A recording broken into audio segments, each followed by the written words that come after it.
What drove my need to understand suicide? Simple answer. One, losing my dad to suicide and needing to make sense of what happened. Two, feeling scared that I would die from suicide while navigating my own physical, mental, and emotional health challenges. Three, almost losing my daughter to a mental health crisis. Four, realizing that the more I understood suicide, the less scared of it I was. Five, honoring my innate desire to prevent and or ease the fear, uncertainty, and pain of those around me. Deeper understanding. I've known the extreme pain that comes from losing a loved one to suicide. I've known the overwhelming frustration that comes from facing years of physical, mental, and emotional challenges. And I've known the fear that comes from feeling helpless while trying to support someone I love through a mental health crisis. My understanding of suicide is rooted in lived experience, having lived through the direct impact of suicide on three generations. First as a daughter, second as myself, and third as a mom. While I know I'm not unique in having multiple generations impacted by suicide, what makes me unique has been my determination to understand each impact, learn from each one, and share all that I've learned with others. First generation, my dad. In November of 1998, after more than a year of working with a psychiatrist while battling debilitating depressive episodes, my dad asked for help. He told his boss that he felt suicidal and that he feared he would die if he didn't receive the help he needed. His boss, unsure of what to do, organized a meeting to decide the best course of action. Those in attendance included my dad's boss's boss, as well as a member of human resources, a representative from their insurance company, and my dad's psychiatrist. Meanwhile, my parents were asked to wait in the hallway. After the meeting ended, my dad was informed that hospitalizing him would cost the company too much money. Instead, he was granted 1 month paid medical leave and authorized to see his psychiatrist twice a week. Disappointed with their decision, but filled with regret over having asked for help in the first place and fear of making the situation worse, he quietly accepted their decision, feeling that he had no other choice. The shame and guilt he felt for even needing to ask for help only intensified in the weeks and months that followed. No one seemed to know what to do or what to say. He felt as if he'd become a burden on everyone around him, and the mandated leave of absence solidified that belief for him. While many people might feel relieved to receive paid medical leave, my dad was not one of them. He had worked for this company for more than 15 years without taking a single sick day. Perfect attendance was a point of pride for him, and being told to stay home left him feeling like a failure. During his mandatory leave, his depression deepened. He spent most of his time in bed, the only place where he felt he could avoid people and their questions, suggestions, and looks of pity, disappointment, or concern. He had always been the one others could count on, and now he was consumed by the belief that he was nothing more than a burden. But it wasn't just his dark thoughts and fear of facing people that kept him in bed. There wasn't much more he could do. Every medication his psychiatrist prescribed caused serious side effects. He no longer found comfort or joy in any of the things he once loved. Things that had always been easy had become impossibly difficult. Consistent and sound sleep evaded him, and even though his appetite had become non existent, he was putting on unwanted weight. At one point, the combination of meds he was on caused his vision to become so blurred that he couldn't even drive. To make everything worse, after he was cleared to return to work, he discovered he had been placed in a new position that was intended to be easier and less stressful. Instead of alleviating his stress, he saw the new position as a demotion, and he began to question how much longer he would have a job. Roughly 6 months later, on June 2nd, 1999, I lost my dad to suicide. I was 20 years old and working on getting my degree in psychology when my dad's death shook my entire world and changed the course of my life forever.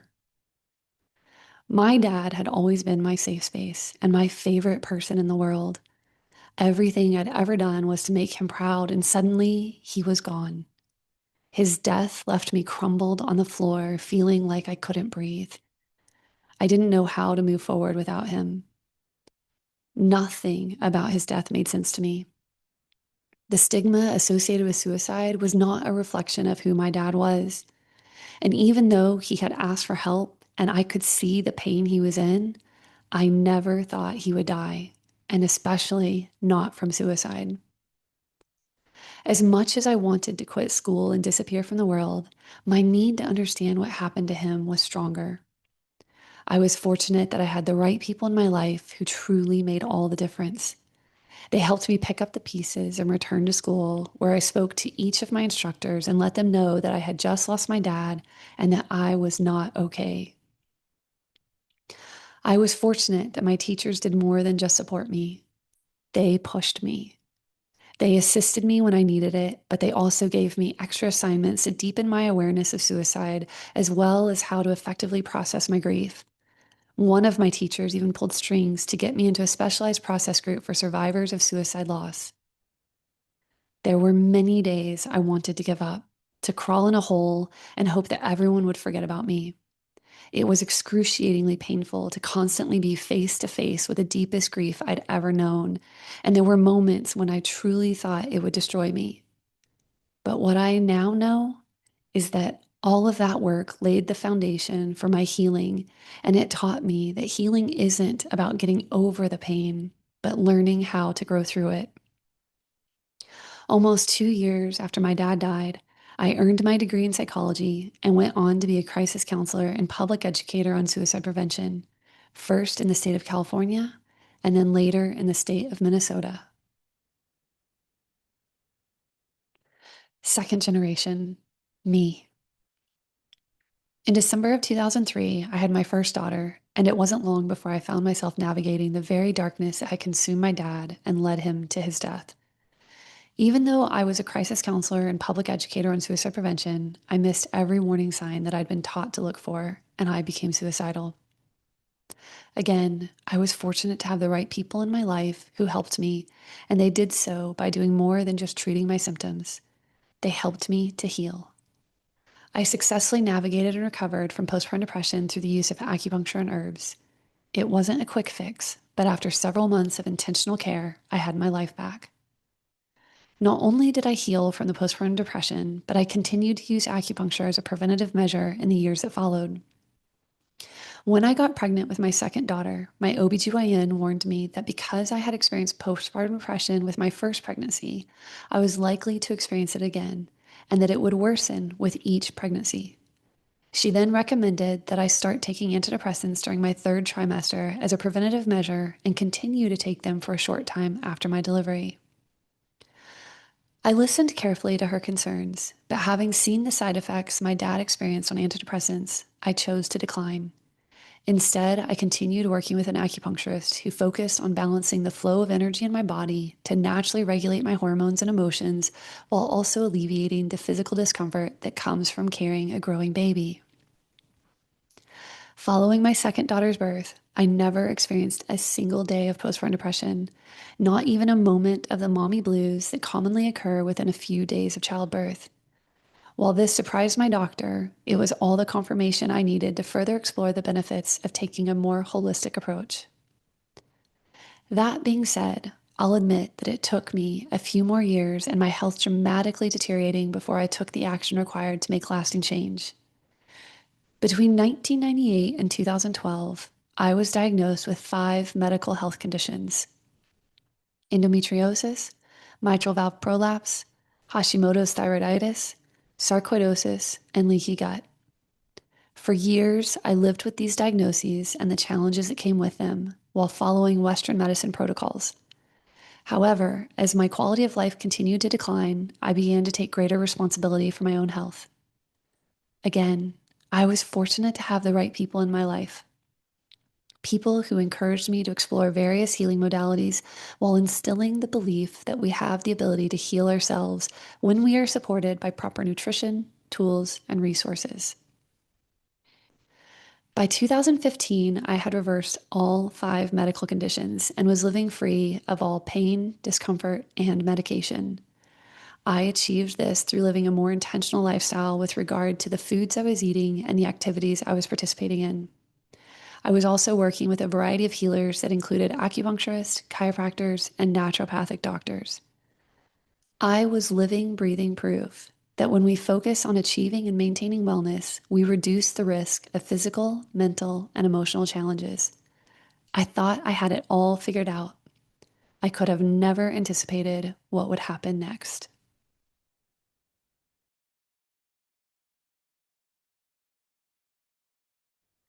2019, third generation, my daughter. In January 2019, more than a year after sustaining a traumatic brain injury that spiraled into seemingly relentless challenges, my older daughter Kaylee, at the age of 15, admitted to her school social worker that she had attempted suicide the night before and that it wasn't her first time. Everyone who knew Kaylee knew that she had been in a dark place, but until that moment, none of us realized how dark it had truly been. She explained to her social worker that she had never spoken up before because she was afraid of disappointing everyone. But now she was even more afraid of what might happen if she continued to stay silent. When I received the call from her social worker, it felt like my world was collapsing. Not because Kaylee had done anything wrong, but because I was instantly consumed by the idea that I had done everything wrong. My first thought was, holy hell, I have failed her. I failed her as a mom and as her protector. How can this be happening? I teach people how to prevent suicide through achieving wellness, and yet I can't seem to help my own daughter. I felt helpless and overwhelmed by self doubt, thinking that I didn't know what else to do. Everything we had tried had either fallen short or seemed to only be a temporary fix. I was at a complete loss, and I began wondering how I could continue to do this work or how anyone would ever trust me when I couldn't even help my own child. As much as I wanted to be the one to pick her up from school after receiving that call, I had been sick with food poisoning and was in no condition to drive. During the time it took her dad to bring her home, I sat with all of my doubts and questions. My heart and my mind were racing to find answers when I remembered a friend telling me about a period in his life when he had attempted suicide multiple times.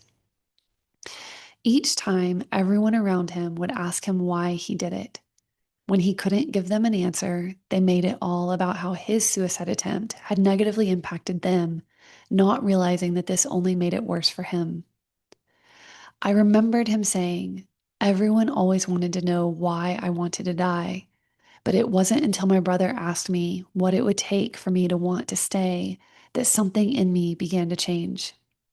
He then went on to say that he needed more than anything was for someone to tell him that they loved him and to help him remember his reasons to live.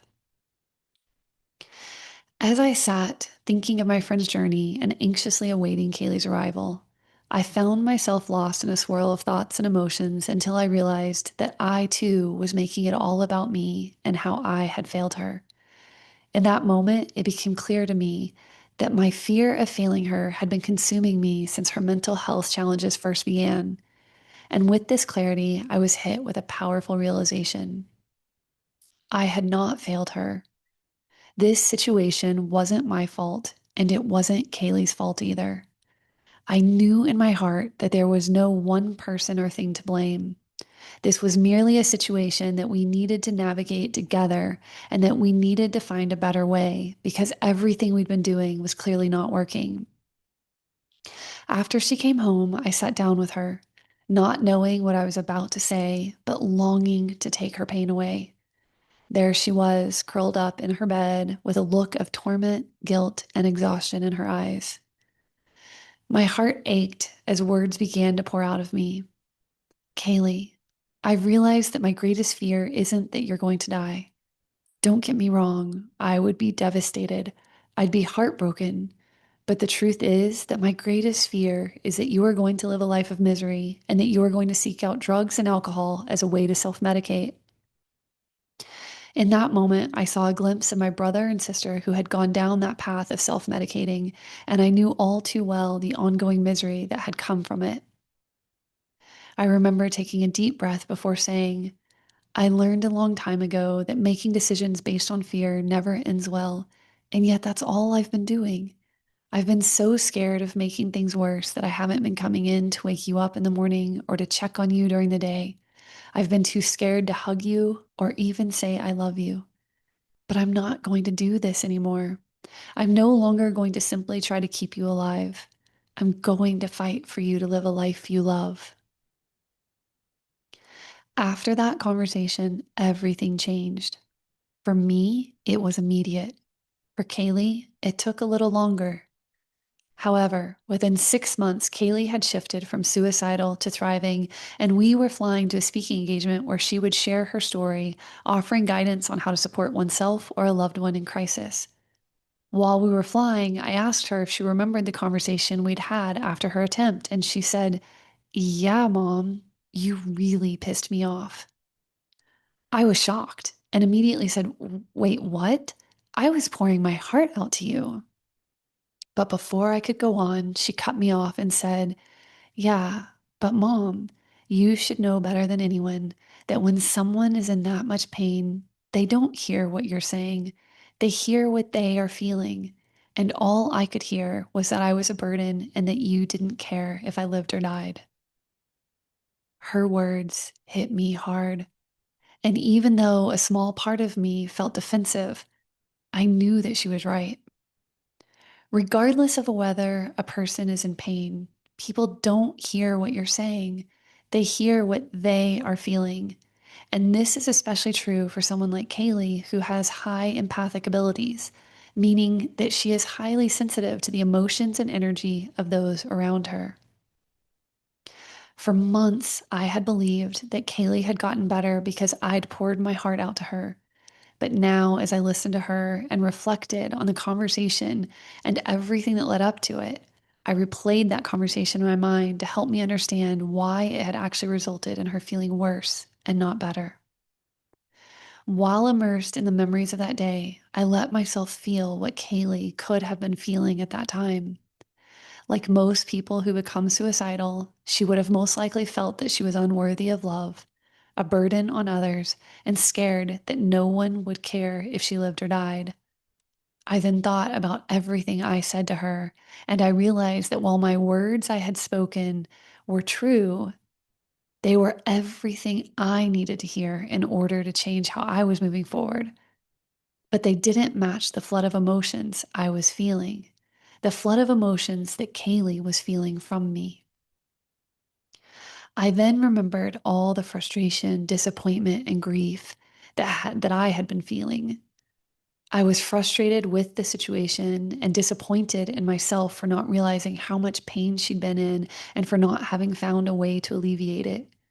The intensity of my grief was raw and unexpected. Nearly losing Kaylee brought back so many memories from losing my dad and the extreme heartache from feeling like I had failed him too. At the time of our conversation, I didn't understand that she was feeling all of the emotions that I was feeling. And she didn't understand that she was not to blame for what she was feeling from me. After considering all of this, I looked at her and asked, Then what changed? What really helped you? Kaylee then said, It wasn't what you said. It was everything you were doing afterward. You changed. You stopped trying to fix me and started helping me to live a life I love. And when I realized that you would do anything for me to truly love my life, I realized that I was fighting the wrong thing. I had to stop fighting everyone who was trying to help me, and I had to start fighting the darkness that was consuming me. I'm often asked, what is the most important thing I've learned from suicide impacting 3 generations of my family? The simple answer? Over the years, I've learned that every challenge offers an opportunity to learn, and that when we're willing to look for it, we will always discover the good in even our darkest moments. Deeper understanding? Losing my dad nearly destroyed me. Navigating all of my own physical, mental, and emotional health challenges left me feeling defeated and helpless more times than I can count. Almost losing Kaylee shook me to my core. All of that being said, while each of these experiences caused me to feel extreme heartache and often left me questioning my existence, I can honestly tell you that I'm grateful for each one. I'm grateful because my dad's death saved my life. His death also saved Kaylee's life and a number of other people's lives. It was because of my dad's death that I was determined to understand suicide, and it was also because of his death that I was first introduced to holistic healing modalities. I'm grateful for all of the extreme challenges and health setbacks I've faced because going through them introduced me to a variety of wellness practices that did more than treat my symptoms. They improved my quality of life. Not only did I reverse every diagnosis, but I consistently look and feel better now than I did in my 20s. As hard as it was to watch Kaylee battle an internal hell that almost took her life, I'm grateful for all that I've learned from her. Supporting Kaylee as she shifted from suicidal to thriving improved my awareness of what it means to thrive. It also helped me to see that while all of my efforts were valid attempts to support her, none of them were effective while I was acting from a place of fear. More than anything, Kaylee showed me how important it is to make love the priority, to love myself, to love those around me, to love the life I'm living, and to love without fear.